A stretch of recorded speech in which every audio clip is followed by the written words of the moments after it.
इलियास तरी तव्हां ॾिसी रहिया आहियो मुंहिंजो यूट्यूब चैनल थरथाग। अॼु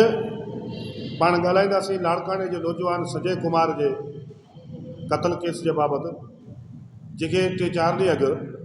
लाड़काने जी मदार में हथियारबंदनि फायरिंग करे शरीर ज़ख़्मी करे विधो हो, जंहिंखे कराची जे निजी अस्पताल में दाख़िल करायो वियो हो, जिते अॼु हुन ज़ख़्मनि जा सूर न सहींदे उनजे ज़िंदगी जो सॻो टुटी चुको आहे ऐं हूअ देहांत करे चुको आहे। संजय कुमार जेको लाड़काने जो नौजवान आहे ऐं 3 ॾींहं अॻु उनखे हथियारबंदनि गोलियूं हणी शरीर ज़ख़्मी कयो हो ऐं फ़रार थी विया हुआ। 3 ॾींहंनि ताईं हू मुसलसल लाड़काने खां कराची जॾहिं शिफ्ट कयो वियो हॉस्पिटल में त उहो मुसलसल वेंटिलेशन ते रहियो ऐं डॉक्टरनि जी ज़िंदगी खे बचाइण जी भरपूर कोशिशि कई, पर ज़िंदगी उनजो साथ ॾिनो ऐं उनजी साह जो सॻो टुटी पियो। इहो कोई पहिरियों दफ़ो न आहे थियो जो सिंध जे अपर साइड जे ख़ासि तौर ते कशमोर, कंदकोट, जकमाबाद, ठुल, राणीपुर, शिकारपुर, घोटकी, गंबट ऐं ॿियनि इलाइक़नि में जिते हिंदू नौजवान ऐं वापारी जेके पुरमन पंहिंजो पोरियो ऐं रोज़गार कनि था, उन्हनि खे अगवा न कयो वियो हुजे ऐं भुंग वठी उन्हनि खे छॾियो न वियो हुजे, या उन्हनि खे फुर जे दौरान मज़ामत जे दौरान गोलियूं हणी क़त्ल न कयो वियो हुजे। अहिड़ा खोड़ सारा वाक़िया सिंधी मीडिया में तोड़े मुल्की सतह जे मीडिया में नेशनली इंटरनेशनली नशर थींदा रहिया आहिनि, रिपोर्ट थींदा रहिया आहिनि, पर ही हिकु वाक़ियो आहे जंहिंजो अहिड़ी दर्दनाक कहाणीअ में नओं इज़ाफ़ो आहे। संजय कुमार केरु हुयो ऐं हुनजी ज़िंदगी जो प्रोफाइल छा आहे, उहो बि तव्हांजे आॾो असीं शेयर करियूं था। उनखां अॻु में तव्हां दोस्तनि जी गुज़ारिश आहे त पंहिंजो यूट्यूब चैनल थरथाग जेकॾहिं पहिरीं भेरो ॾिसी रहिया आहियो त इनखे सब्सक्राइब करियो, लाइक करियो, शेयर कयो ऐं कमेंट ज़रूरु कयो। त जी हा दोस्तो, संजय कुमार जंहिंजी ज़िंदगी जो प्रोफाइल इहो आहे त हूअ 2 भेनरुनि जो अकेलो भाउ हुयो ऐं संदन वालदेन माउ पीउ नंढपण में ई उनखे अकेलो छॾे राह रबानी थिया हुआ। उन बाद नंढपण खां ई 2 भेनरुनि जो ज़िंदगी जो समूरो भार हिन मासूम ॿार ते आयो। हिन जदोजहद कई, महिनत कई ऐं पंहिंजे कारोबार ऐं बिज़नेस जे ज़रिए उन्हनि 2 नियाणियुनि खे पालियो पोसियो, वॾो कयो, उन्हनि खे तालीम ॾियारी, उन्हनि खे ज़िंदगी जूं समूरियूं आसाइशूं ॾियारियूं। न रुगो एतिरो, पर जॾहिं हूअ साम्हाणियो त उन्हनि जूं शादियूं कराए उन्हनि खे धाम धूम सां पंहिंजे घरनि ॾांहुं विदा कयो। उन बाद संजय कुमार पाण बि शादी कई ऐं उन शादी में खेसि मासूम हिकु पुट जो औलाद आहे। अॼु उहो मासूम पुटु पंहिंजे पीउ जी शफ़क़त खां महरूम थी यतीम थी चुको आहे ऐं बेरहम हथियारबंदनि गोलियूं हणी हिकु पीउ खे पंहिंजे पुट खां जुदा करे छॾियो ऐं हिकु मासूम ॿार खे यतीम करे उन खां पीउ जो छांव, पीउ जो सायो उन खां पुरे छिने वरितो आहे। हीअ दर्द जा दास्तान सिंध जे अंदरि हर आए ॾींहुं धाड़नि, फुरनि, चोरियुनि, दहशतगर्दी जे रूपनि में ॾिठा वेंदा आहिनि, साम्हूं ईंदा रहंदा आहिनि। अहिड़नि ई हिकिड़नि दर्दनाक क़िस्म जे ऐं ख़ौफ़नाक क़िस्म जे वाक़ियुनि में हिन वाक़िए जो इज़ाफ़ो थियो आहे। संजय कुमार जो मढ़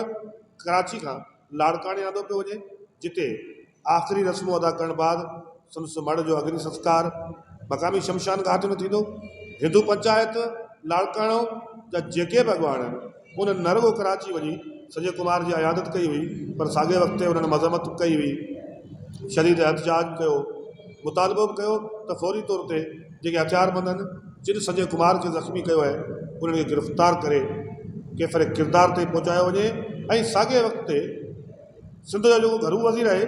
उनजी स्टेटमेंट आई त संजय कुमार जे ते हमिलो कंदड़नि खे फौरी तौर ते गिरफ़्तार कयो वेंदो। 3 ॾींहं गुज़रण बाद हुनजी ज़िंदगी जो सॻो टुटी पियो आहे ऐं हूअ देहांत करे चुको आहे। कातिलनि जे गोलियुनि जो खाज बणजण बाद ज़िंदगी जा 3 ॾींहं कराची जे निजी अस्पताल में गुज़ारण बाद हूअ ज़िंदगी जंग हाराए वियो। अॼु हुनजो मढ़ वापसि पंहिंजे अबाणे ॻोठु लाड़काने, अबाणे शहर लाड़काने आंदो पियो वञे, जिते आख़िरी रस्म अदा कयो वियो। जेस नमाज़ पारां लाड़काने जे इन सॼी सूरत हाल बाबति चोरियुनि फुरनि ऐं धाड़ियुनि जे वारदातुनि ते शटरबंदि हड़ताल जी काल ॾिनी वई हुई, जंहिं ते अॼु लाड़काने जूं मुख़्तलिफ़ बाज़ारूं बंदि रहियूं आहिनि, हड़ताल कई वई आहे, नंढियूं वॾियूं मार्केटूं बंदि रहियूं आहिनि, एहतजाज थिया आहिनि। पर टके जो बि हिन महिल ताईं सिंध हुकूमत या सिंध पुलिस ते ख़ासि तौर ते आई जी सिंध इन हवाले सां को बि किरदारु अदा न आहे करे सघियो ऐं न ई कातल पकड़िजी सघिया आहिनि। सुवाल इहो आहे त आख़िर इहो सिलसिलो चोरियुनि धाड़ियुनि ऐं फुरनि जो ऐं हुन में बि हिंदू वापारी खे, हिंदू सेठनि खे, हिंदू शहरनि खे, सिंध जे असलोकनि रहवासियुनि खे टारगेट बणाए क़तल छो थो कयो वञे, अगवा छो थो कयो वञे, उन्हनि सां इहो नारवा सलूक, ॿिटो मयार ऐं उन्हनि खे धरतीअ उन्हनि जे लाइ तंग छो थी कई वञे। हीउ हिकु डिघो दास्तान आहे जंहिं ते तफ़सीली ॻाल्हाए सघिजे थो, पर हिन महिल ताईं लाड़काने जी जेका फिज़ा आहे उहा सोगवार आहे। पर घरू वज़ीर जो बयानु सिर्फ़ु सियासी बयानु ई रहियो, पर उन ते हिकिड़ो प्रैक्टिकली कोई रिज़ल्ट ओरिएंटेड का नतीजो निकिरे ऐं हथियारबंद जेके जिन फुर जे दौरान गोलियूं हणी इन संजय कुमार खे ज़ख़्मी कयो, जेको बाद में ज़ख़्म जा सूर न सहंदे ज़िंदगी जंग हाराए वियो, उन जे क़ातिलनि खे गिरफ़्तार करे सघनि। इन हवाले सां सिंध हुकूमत कंहिं बि क़िस्म जो को बि हिन महिल ताईं को नतीजो न ॾेई सघी आहे, को रिज़ल्ट ओरिएंटेड क़िस्म जी का कार्रवाई इन्हनि क़िस्म जे जेके फोरू आहिनि या जेके दहशतगर्द आहिनि उन्हनि जे ख़िलाफ़ु न आहे करे सघी। त जीअं तव्हांखे ॿुधाईंदा हलूं त सॼी सिंध में जेका सूरत हाल आहे उहो साॻी सूरत हाल लाड़काने जे संजय कुमार त ठहियो, पर ॿिया बि जेके इन क़िस्म जो वारदातूं थियनि थियूं उहो उन्हनि में दहशतगर्दी जो खार था थियनि ऐं उन्हनि ते हमला करे ऐं उन्हनि खे तंग थो कयो वञे। त बिल्कुलु अहिड़े ई तरीक़े सां इहो हिकिड़ो वारदात जो तरीक़ो आहे जेको संजय कुमार सां पेश आयो ऐं नेठि संजय कुमार पंहिंजी ज़िंदगी जी जंग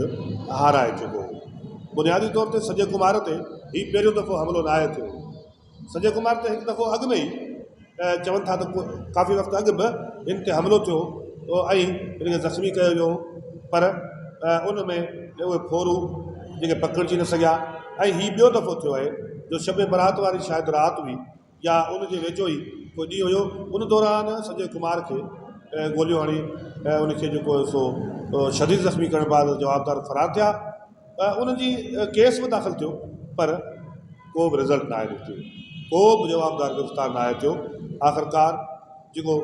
नतीजो निकितो आहे उहो हिकु लाश जी सूरत में हिकु गबरू नौजवान खे क़तल करण जी सूरत में हिकु गबरू नौजवान जो मड़ वापसि लाड़काने ऐं पुॼण जी सूरत में इहो नतीजो साम्हूं आयो आहे। सो सुवाल इहो त पैदा थिए त इन जा कहिड़ा कारण आहिनि जो उत्तर सिंध में ख़ासि तौर ते लाड़काणो सखर डिवीज़न इन में बाहि भरियल आहे ऐं हीअ जेके बिज़नेसमैन आहिनि, कारोबारी माण्हू आहिनि, इन्हनि खे तंग कयो थो वञे। ईअं छो थो थिए, इन ते सोचणु वीचारण जी ज़रूरत आहे ऐं असां इन विलाग जे ज़रिए इहो मुतालबो कंदासीं त फौरी तौर ते संजय कुमार जा क़ातिल गिरफ़्तार कया वञनि ऐं हिन जी हिकिड़ी फेयर एंड फ्री ट्रायल जी हाई प्रोफाइल जांच कई वञे त आख़िर इहे फोरू केरु आहिनि ऐं उहे केॾां विया ऐं उहे कॾहिं गिरफ़्तार थींदा। अॼोकी वीडियो में एतिरो ई, मिलंदासीं ॿी वीडियो में, तेसिताईं इजाज़त, अल्लाह हाफ़िज़।